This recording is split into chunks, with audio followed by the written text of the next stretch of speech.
Assalamualaikum warahmatullahi wabarakatuh. Alhamdulillahilladzi hadana lihada wa ma kunna linahtadiya laula an hadanallah. Laqad ja'at rusulu rabbina bil haqq. Alhamdulillahilladzi ja'alana muslimin. Allahumma tawaffana muslimin la mubaddilin wa la mughayyirin bi rahmatika ya arhamar rahimin.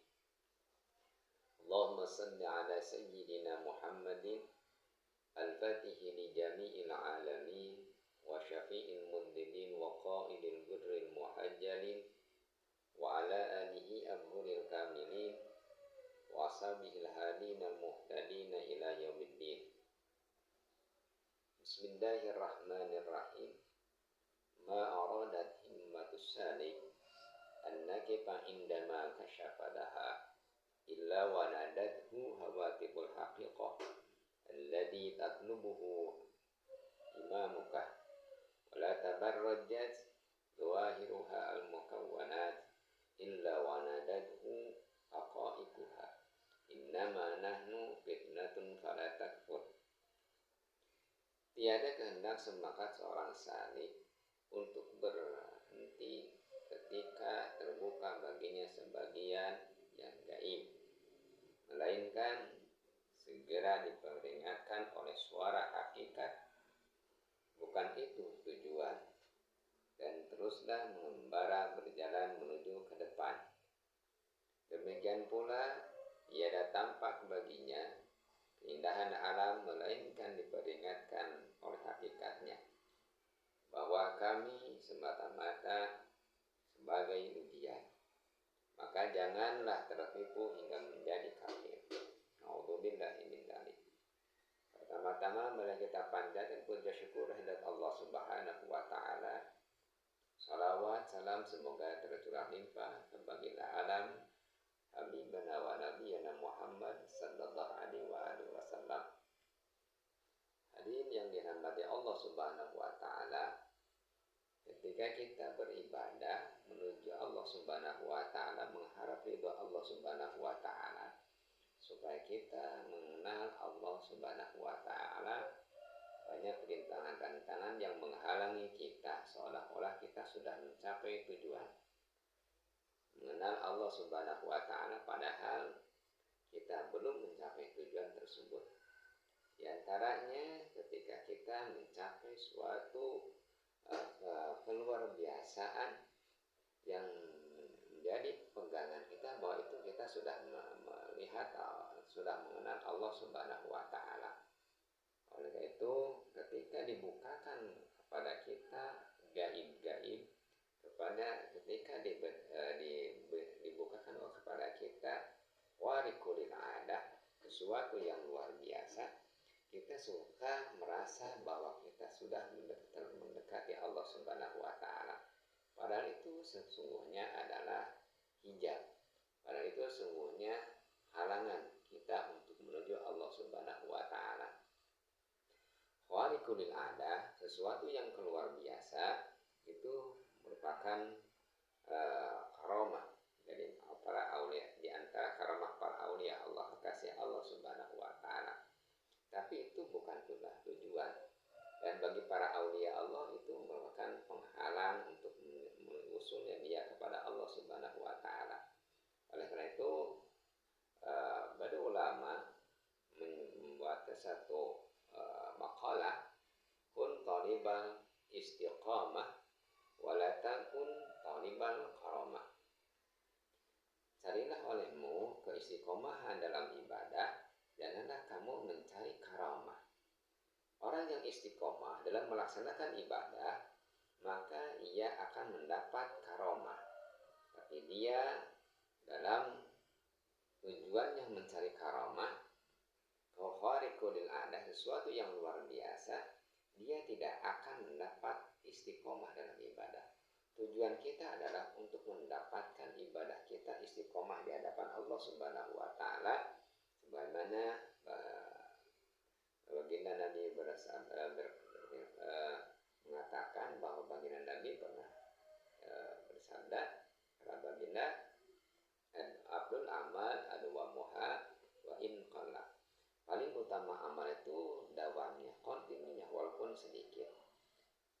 istiqomah itu akan mendapatkan menarik karomah. Bahkan kata baginda, al istiqomah khairun min alfi karomah. Istiqomah dalam ibadah adalah lebih baik daripada 1000 karomah. Oleh karena itu, carilah istiqomah dalam ibadah, bukan mencari karomah. Orang yang mencari karomah dalam beribadahnya tidak akan mendapat istiqomah. Umpamanya, orang ingin bisa membuka aura, itu belum bisa dengan mengamalkan suatu wiridan seminggu, 2 minggu, sebulan, 2 bulan, tapi setelah itu dia tidak istiqomah dalam ibadah. Orang bisa melipat bumi, itu tidak seminggu, 2 minggu dia akan bisa mengamalkan amalan tersebut, tapi dia tidak ada istiqomah dalam ibadahnya. Orang bisa tahan senjata tajam, dia biasa diamalkan sehari 2 hari dia bisa mengamalkan, bahkan ada yang cukup dengan makan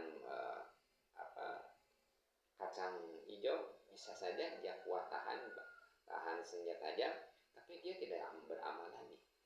Itu tidak baik, dan itu bukan tujuan, dan itu adalah penghalang kita untuk usul kepada Allah Subhanahu wa Ta'ala. Oleh karena itu, dalam hal ini Imam Ihsan As-Sadili mengutarakan bahwasanya al-karomah kismaini. Karomah itu ada 2 bagian. Yang pertama al-karamatul hissiyah, dan yang kedua al-karamatul ma'nawiyah. Al-karamatul hissiyah, karomah secara panca indera itu bermacam-macam. Jadi kharaqul hasanil adi, seperti sesuatu yang keluar dari kebiasaan. Sebenarnya di diri kita juga banyak keluar biasaan. Kalau kita menafakuri bahwasanya diri kita sendiri luar biasa. Mengapa kita bisa bicara? Mengapa kita bisa melihat? Mengapa kita bisa mendengar? Mengapa kita bisa mencium? Mengapa kita tahu mana yang cantik dan jelek? Itu luar biasa sebenarnya. Mengapa darah mengalir dalam diri kita? Itu sebenarnya kalau kita tafakuri itu aneh, luar biasa, sangat luar biasa. Cuma karena sudah biasa terlihat oleh kita menjadi tidak luar biasa. Oleh karena itu karomah hissiyah itu sebenarnya kalau dilihat ya tidak luar biasa, karena kita juga makhluk Allah, bisa hidup kita itu sangat luar biasa. Kenapa ada angin? Kenapa ada matahari? Itu sangat luar biasa, sesuatu yang luar biasa. Tapi orang tergiur karena sudah biasa menjadi tidak luar biasa. Kalau mahisia, sesuatu yang di luar kebiasaan, ya, yang dianggap luar biasa padahal biasa saja. Ya, kalau masyi 'alal ma, seperti orang berjalan di air. Jarang manusia bisa berjalan di atas air, tapi ada yang bisa, ya, berjalan di atas air. Itu karomah hissiyah. Bahkan kalau dibandingkan sama ikan, lebih hebat ikan berjalan di atas airnya daripada manusia. Itu karomah. Ada para aulia Allah membuat punya kehebatan bisa berjalan di atas air. Itu disebut karomah hissiyah. Dan itu bukan sebuah luar biasa, karena ikan juga bisa berjalan di atas air. Ada juga waqtairun fil hawa. Para aulia Allah, kasih Allah, ada yang bisa terbang di awan. Itu tidak luar biasa sebenarnya, karena burung juga bisa terbang di awan, gitu. Ada juga watayyil ardh, bisa melipat bumi. Ada para aulia Allah dalam perjalanan, misalnya dari sini ke Mekah atau di sini dari Cirebon 4 jam bisa dilipat menjadi 1 jam. Di sini ke Jawa Timur 7 jam, 12 jam bisa dilipat menjadi 3 jam. Itu tayyil ardh, artinya buminya dilipat. Bahkan ada para aulia Allah bisa dengan sekejap mata masuk pergi ke Madinah, ke Mekah. Bahkan ada yang melaksanakan Jumat. Tidak mustahil, suatu luar biasa bagi para aulia Allah. Karena untuk para aulia Allah, undur man qala wala tandur ma qala. Lihat orangnya, jangan lihat ucapannya. Kadang tidak masuk akal. Kalau kita lihat di Pamijahan ada Guha Saparwadi, Syekh Abdul Muhyi, ada guha katanya ini untuk ke Mekah, jalan ke Mekah, di guha itu ini ke Madinah, ini ke daerah Banten, itu tidak mustahil, karena para wali lihat orangnya, jangan lihat ucapannya. Untuk karena para aulia Allah lihat orangnya, bukan lihat ucapannya. Kalau untuk syariat kita lihat ucapannya, jangan lihat orangnya. Kalau tingkatan kita, tapi untuk tingkatan para wali lihat orangnya dan jangan lihat ucapannya, karena tidak akan masuk akal gitu. Tapi itu karomah, bisa para aulia Allah datang ke Mekah dengan sekejap mata, itu luar biasa secara akal. Tapi untuk Allah itu tidak luar biasa. Itu karomah hissiyah, karomah yang secara panca indera. Dan banyak contoh-contohnya para ulama kita, seperti Syekh Nawawi Al-Bantani ketika beliau ditanya tentang masalah ankalis. Ankalis itu waktu itu ada fatwa dari ulama Mesir bahwa haram makan ankalis. Ankalis itu belut. Kalau bahasa Sunda itu belut. Kata orang Mesir bahwa belut itu haram. Akhirnya datanglah Syekh Nawawi. Belut itu tidak haram. Belut itu jenis ikan. Kata Syekh Nawawi. Tetap kata orang Mesir, belut itu adalah sejenis ular karena bentuknya seperti ular, maka belut itu haram. Akhirnya Syekh Nawawi suatu riwayat menyebutkan mengambil dari Mesir ke daerah tanah Banten ke sawah, mengambil belut dalam waktu sekejap mata, dalam keadaan beliau masih kotor gitu. Untuk para waliullah itu tidak mustahil, karena undur man qala wala tandur ma qala. Untuk tingkatan wali itu lihat orangnya, bukan lihat ucapannya, tidak akan masuk akal. Tapi itu karomah itu keluar biasaan, itu karomah hissiyah, bukan sesuatu yang luar bisa mendekatkan diri kepada Allah Subhanahu wa taala. Termasuk wadabul ardi, mengeluarkan air dari bumi. Banyak di kita keluar air, bahkan katanya dari air murni sampai sekarang air ini masih dikonsumsi oleh masyarakat. Mata air itu sangat berguna untuk pengobatan, itu dari para aulia Allah. Bahkan katanya katanya seperti itu, bisa jadi karena untuk para aulia Allah itu tidak sesuatu yang mustahil. Ada juga wajabut ta'am, menarik makanan, kita tidak bisa makan lalu ada langsung makanan, seperti waktu Siti Maryam berkhalwat, dan banyak para aulia Allah seperti itu. Wa ta'u alal mughayyabat, memunculkan sesuatu yang keluar biasaan, seperti tidak seorang para wali mengetahui bagaimana karakter seorang, dia datang bagaimana kehidupan dia masa akan datang, nasibnya bagaimana, itu bisa untuk tingkatan para waliullah sebagai karomah para aulia Allah. Cuman karomah seperti itu, karomah keluar biasaan itu disebut karomah hissiyah. Cuma bukan hanya para wali yang bisa memiliki, para dukun juga punya keluar biasa. Untuk para aulia Allah disebutnya karomah, untuk dukun-dukun disebut istidraj. Gitu. Perbedaannya sebut, tapi luar biasa, sama-sama luar biasa. Sesuatu yang tidak sesuai dengan kebiasaan.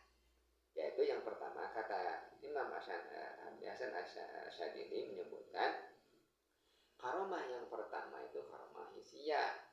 Dan karomah hissiyah itu, kalau kita merasa bahwa karomah hissiyah telah mencapai bahwa kita sudah dalam usul kepada Allah, itu belum, bahkan itu menghalangi kita dari usul kepada Allah Subhanahu wa taala. Justru yang disebut karomah itu karomah yang nomor 2, kata Abu Hasan Asyadili, yaitu al-karomah ma'nawiyah. Karomah ma'nawiyah. Apa karomah ma'nawiyah? Karomah ma'nawiyah adalah istiqomah. Al-istiqomatul abdu rabbahu fid dhawahir wal bawatin. Istiqomah secara maknawi adalah karomah secara maknawi adalah ketika seorang hamba bisa melaksanakan ibadah secara kontinu. Al-istiqomah fid dhahir wal batin. Dohirnya, syariatnya dia beribadah, batinnya juga dia ingat kepada Allah. Ketika seseorang istiqomah, sholat berjamaah, ibadah dohir. Dia seorang istiqomah melaksanakan puasa Senin Kemis. Dia seorang yang istiqomah dalam bersedekah. Dia seorang yang istiqomah membaca Al-Quran, membaca zikir. Itu istiqomah bidhahir, istiqomah zahirnya. Tapi ada juga istiqomah batinnya, hatinya terus ingat kepada Allah. Istiqomah batin itu istiqomah secara maknawi. Ketika seorang melaksanakan ibadah secara kontinu kepada Allah Subhanahu wa taala, maka dia adalah orang yang termasuk istiqomah, mempunyai karomah